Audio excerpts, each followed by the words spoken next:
오늘의 말씀의 주제는 망각하면은 또다시 노예가 됩니다 하는 주제로 은혜를 나누고자 합니다. 올해로 3.1절 100주년이 되었습니다. 우리 교회 연합성가대는 여러분들이 잘 아시다시피 3.1절 100주년을 기념하여 3월 1일 오후 4시에 압구정동에 있는 광림아트센터 장천홀에서 신속구 목사를 기리는 칸타타 출유회를 공연합니다. 우리는 이 공연을 통하여 신속구 목사님의 가슴을 불태웠던 예수 그리스도의 복음을 전하는 그런 문화 선교를 수행할 것입니다. 공연을 준비하면서 저는 이렇게 기도했습니다. 참여하는 100여 명의 성가대원들이 보람과 기쁨을 누리도록 많은 시간을 들여서 준비하고 있는데 참 보람되다, 참 기쁘다, 의미가 있다 하는 그런 의미를 느낄 수 있도록, 그리고 주최하는 우리 수표교 교우들이 무한한 자긍심을 느끼도록, 내가 수표교 교회에서 신앙생활을 하는 것이 참 좋구나, 이런 역사 있는 교회, 내용이 있고 그리고 능력 있는 교회의 한 일원이 되는 것에 대해서 자부심과 자긍심을 느끼도록, 그리고 감리교단과 한국교회, 수표교회의 위상이 제고되도록, 민족의 아픔을 끌어안았던 기독교의 희생이 우리 사회에 재인식되도록, 그리고 우리 주님 예수 그리스도께 영광이 올려지도록 저는 기도하고 있습니다. 이런 목적이 이루어질 수 있도록 여러분들도 남은 기간 기도해 주시기를 주의 이름으로 부탁을 드립니다. 3.1절 100주년이 되었고 일제로부터 해방된 지 74년이 되었지만은 한일 관계는 여전히 껄끄럽습니다. 진정한 사과를 애민한 위안부 문제, 일본 거민정 교과서의 역사 왜곡 문제, 독도에 대한 영유권 주장, 일본 정치가들의 야수꾼이 신사참배, 강제징용 배상 문제 등이 우리 민족의 상처를 아물면 하면은 또다시 헤집어 놓곤 합니다. 3.1절 100주년을 맞이하면서 일본 강점기의 만행을 반추하는 것은 새삼스레 과거를 들쑤셔서 미움을 증폭시키고 적의를 불태고 불질러서 일본을 패척하기 위한 것이 아닙니다. 왜 우리는 일본의 압제를 100년이 지난 지금에도 기억해야 하는가? 우리나라 초등학교 학생들이 학교에 가서 처음 배우는 단어가 무엇인지 아십니까? 1학년 국어 교과서 1단원 1과에 보면은 즐거운 마음이라 하는 주제에 실린 첫 단어가 뭐냐면은 바로 나, 너, 우리라는 단어입니다. 우리 아이들은 공교육에서 가장 먼저 나의 소중함을 배우고, 그리고 나를 도와주는 너를 포함한 우리의 가치를 배웁니다. 대한성서공회 총무로 일했던 민영진 목사님이 이스라엘에서 유학할 때의 경험입니다.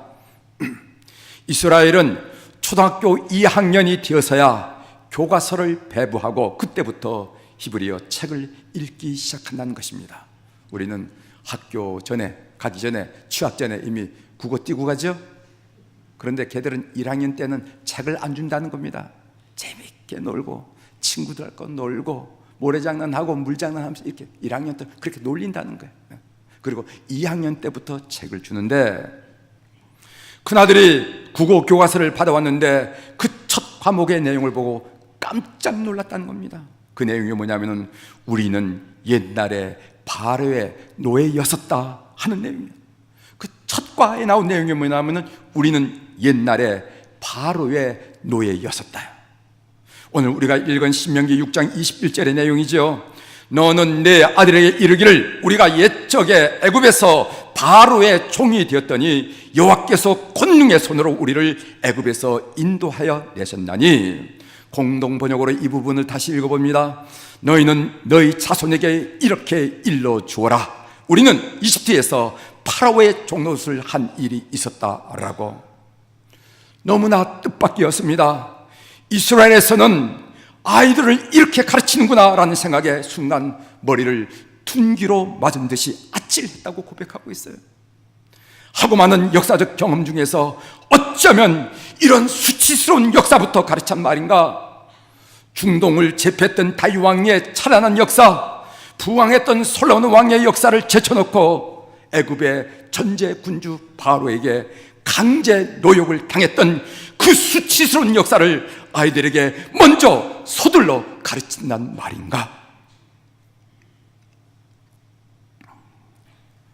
어떤 민족이든 어떤 가문이든 어떤 사람이든 수치스럽거나 굴욕스러운 과거는 생각하거나 말하고 싶어하지 않습니다. 진짓 잊어버리려고 그래. 여러분, 집안 어른들로부터 이런 얘기를 들어보신 적이 있으십니까? 우리 집은 상노배 집안이었기 때문에 아버지, 그리고 아버지의 아버지가 그 댁에서 종노릇을 많이 했단다. 긴 세월 종노릇을 했단다. 서럽고 눈물겨운 세월이었지. 여러분, 이런 얘기 한번 들어보셨어요? 못 들어보셨을 것입니다. 그런 수치로운 집안 내력을 이야기하는 어른들이 없었을 테니까요. 반면 화려한 조상의 이야기는 여러분들이 어린 시절 많이 들었을 것입니다. 너의 할아버지는 이 마을에서 만석군이셔서 정말 대단한 부다셨지. 너의 멧돼지 할아버지는 판서 벼슬을 하셔서 우리 가문은 뼈대 있는 집안임을 한시도 잊지 말아라. 이런 이야기는 여러분들이 많이 들었을 것입니다. 그러나 하나님은 이스라엘 백성들에게 제일 먼저 제 자식들에게 수치스러운 역사를 가르치라고 명령을 했어요. 그래서 이스라엘의 당한 고난, 애굽에서 받은 학대는 벌써 오래전에 잊혀진 선조들의 불행이었지만은 이스라엘의 어머니들은 그들의 자식을 낳고 젖을 물리면서 그 수치스러운 역사를 먼저 알려줬던 것입니다. 그래서 오늘 우리 본문에 보면은 우리라고 이야기하고 있어요. 우리 조상들, 우리 선조들이 압박을 받았다고 얘기하지 않고 우리가 받았다고 얘기하고, 우리가 현재 우리가 받았다고 이야기하는 거예요. 그래서 이스라엘의 어머니들은 아이를 낳아 젖을 물리면서 우리가 그렇게 박해를 받은 적이 있다고 이야기한다는 거예요. 너희 아버지, 그 아버지의 아버지는 애굽 사람의 종노릇을 한 적이 있단다. 우리에게는, 너와 나에게는 이런 한스러운 과거가 있었어. 그러면 왜 수치스럽고 굴욕스러운 과거를 우리 후손들에게 가르쳐야 합니까? 그것은 기억시키기 위함입니다. 나치 600만 유대인 학살을 추모하는 예루살렘의 야드바셈 유대인 학살 추모관 출구에는 이런 내용의 경고가 있다는 것입니다. 기억은 우리를 구원하지만 망각은 우리를 다시 포로가 되게 한다. 유대인 학살 600만 학살 추모관에 가면은 유대인 할아버지들이 그들의 손자를 데려와서 그 고난받던 시절, 그 고난받는 현장을 하나하나 설명해 주는 모습을 쉽게 볼 수 있다는 것입니다. 그러면은 설명을 듣는 어린아이 눈에서 콩 같은 눈물이 쏟아진다는 거예요.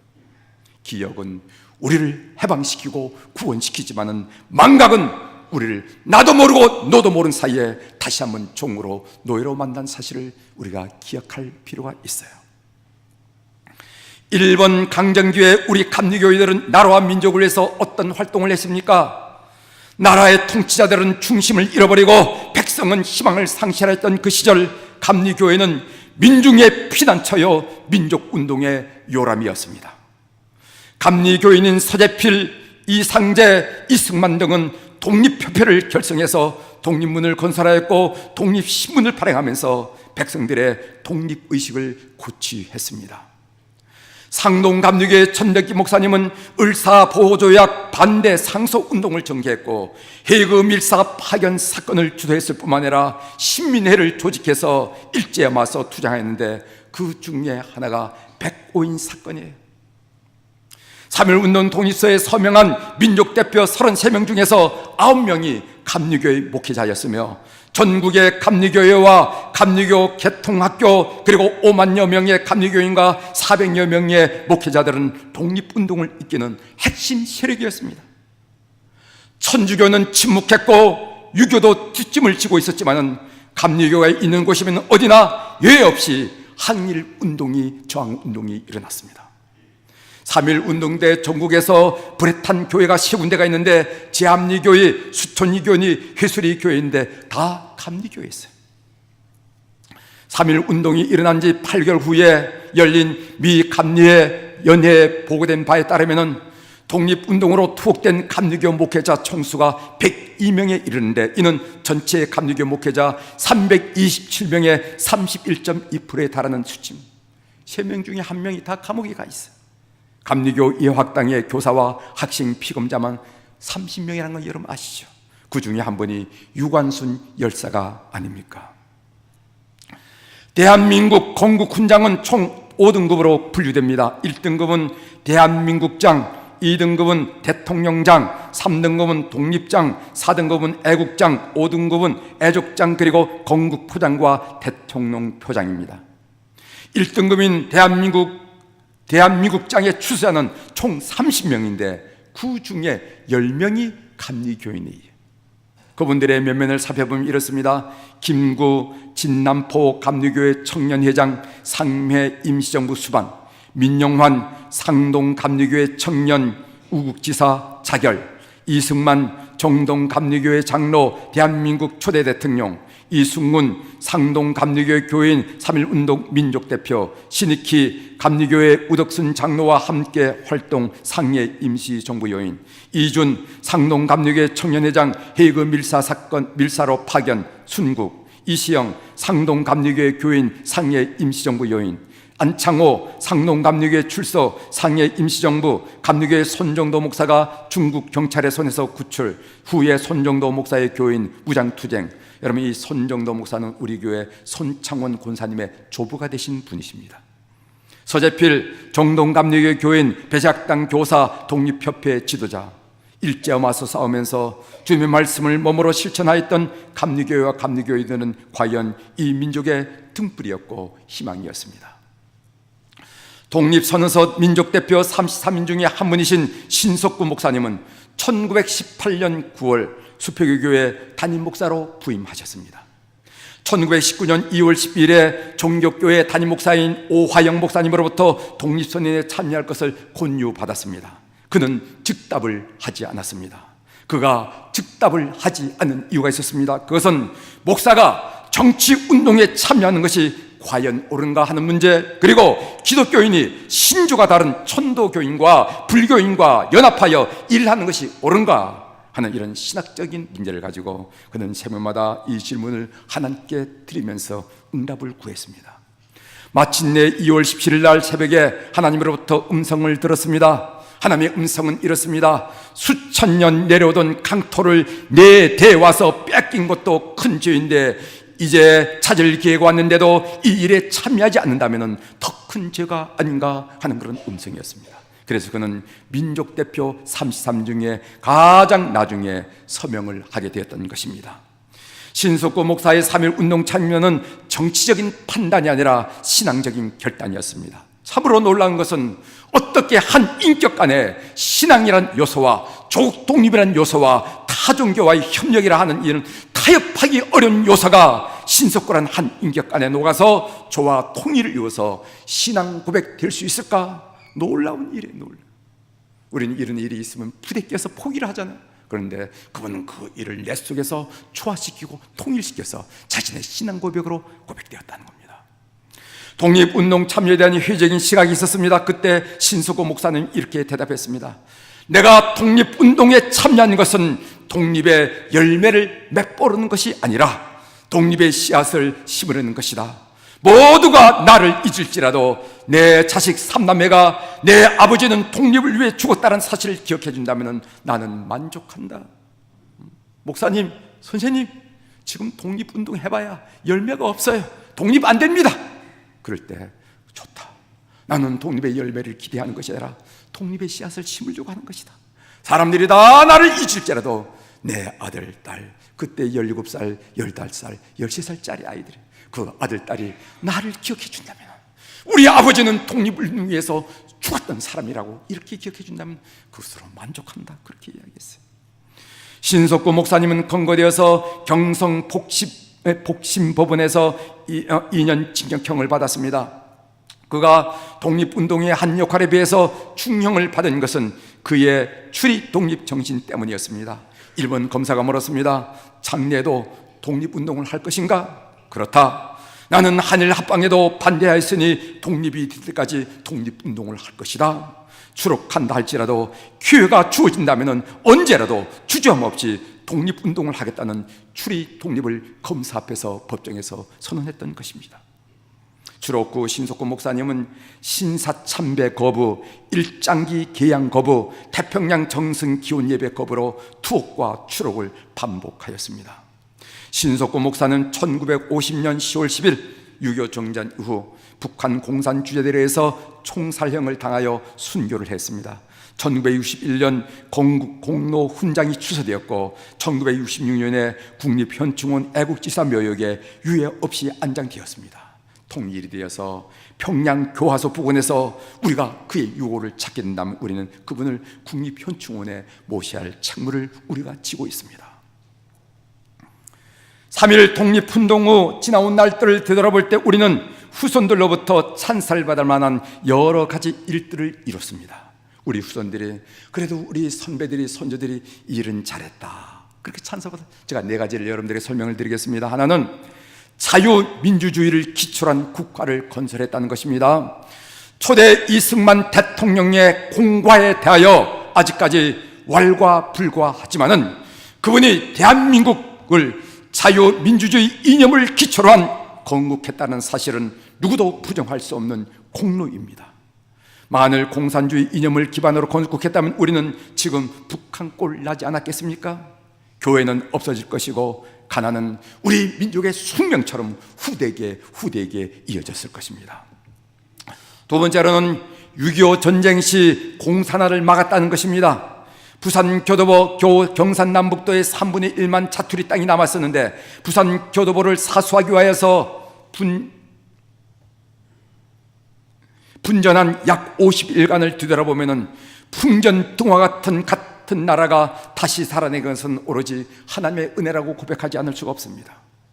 적은 부산까지 완전히 점령하려고 모든 수단과 전투력을 총동원해서 8월 대공세, 9월 대공세를 결사적으로 감행했고 유엔군도 마지막 땅 부산교도부를 지키기 위해서 결사항쟁했던 것입니다.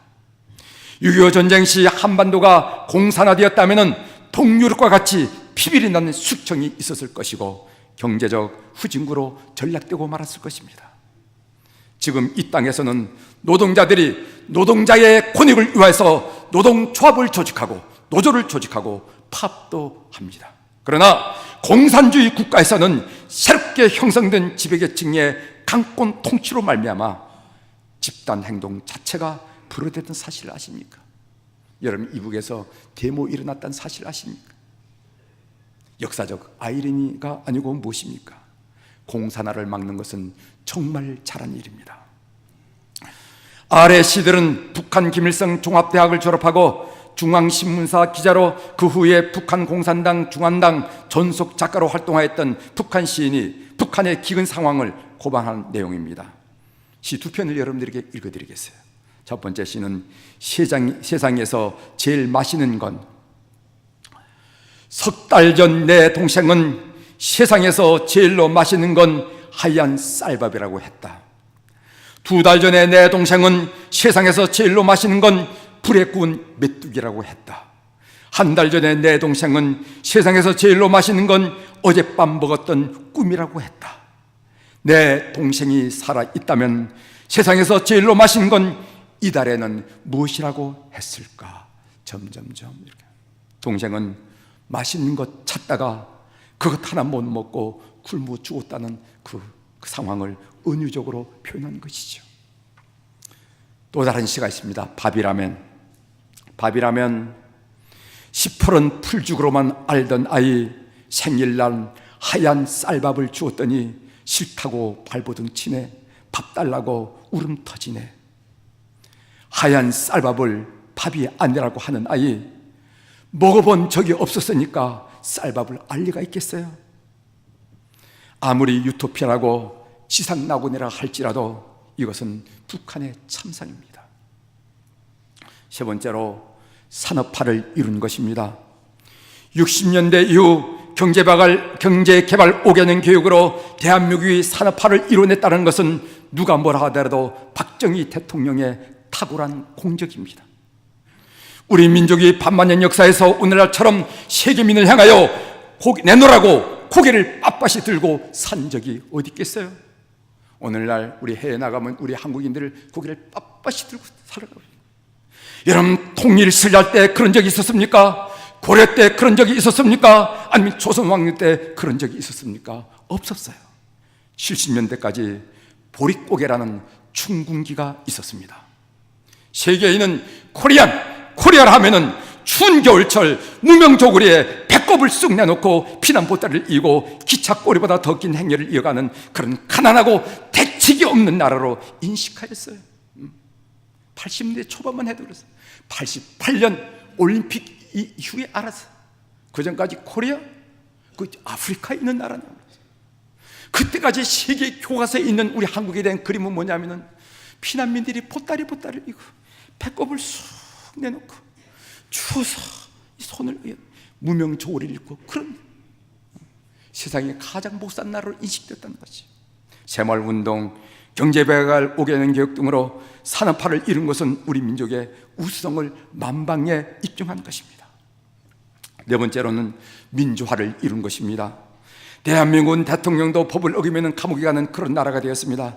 2차 대전 후에 110여 개의 신생 독립국가 중에서 산업화와 민주화를 공히 이룬 나라는 우리나라밖에 없어요. 몇 나라 안 됩니다. 고작 싱가포르, 이스라엘, 대한민국 정도라는 거지. 그러니까 우리 민족은 대단히 우수한 민족입니다. 그러나 3.1 운동 100주년을 맞이한 우리에게 여전히 해결해야 할 과제가 있어요. 3.1절에 우리는 만세 삼창을 하고 독립선언서를 읽고 3.1절 노래를 부르는 것으로 끝나서는 안 될 것입니다. 어떻게 해야만 3.1 운동이 주는 의미를 새기고 다시 노예가 되지 않겠습니까? 3.1 운동이 오늘 우리에게 주는 의미가 무엇입니까? 저는 이렇게 정리합니다. 3.1 독립운동은 우리 사회에 만연한 이기주의를 극복하고 함께 더불어 살아가는 우리라는 공동체 의식을 회복할 것을 촉구하고 있다. 3.1 운동이 100주년을 맞으면서 오늘 우리에게 하는 이야기예요. 무슨 우리 사회에 만연한 이기주의. 오늘 고등학교 학생들이 공부하는 내용을 서로 나누면은 나는 떨어지고 저놈이 이기기 때문에 공부하는 내용을 가르쳐주지 말라고 그는 적이라고 가르치는 이 잘못된 이 만연한 이기주의, 이거 우리가 극복하고 함께 더불어 살아가는 우리라는 공동체 의식을 회복할 것을 오늘 그 운동은 우리에게 지적한다는 것입니다. 나는 나고 너는 너가 아니라 지역 간에도 계층 간에도 세대 간에도 정치 세력 간에도 이념 간에도 나와 너는 우리라는 강력한 공동체 의식, 그거 말입니다. 상대방을 없어져야 할 적으로 규정하는 것이 아니라 상대방을 없어져야 할 적으로 규정하는 이 고약한 민족적인 고질병을 우리가 고쳐나가야 된다는 거예요. 이것이 바로 3.1 운동이 우리에게 주는 강력하게 요구하는 요구사항이라고 믿습니다. 사랑하는 교회 여러분, 우리 기독교인들도 자기만이 살겠다는 캐슬 빌더가 되지 말고 서로를 포용하고 용납하여 더불어 살아가는 하나님 나라 킹덤 빌더가 되기를 주의 이름으로 축원합니다. 저는 이것이 3.1 운동이 우리 민족에 던져주는 가장 의미있고 강력한 교훈이라고 믿습니다. 이렇게 이 교훈을 되새겨서 우리만이 아니라 우리 후손들에 이르기까지 자주 독립 행복한 나라를 이루는 여러분들이 되기를 주의 이름으로 축원합니다. 기도하시겠습니다.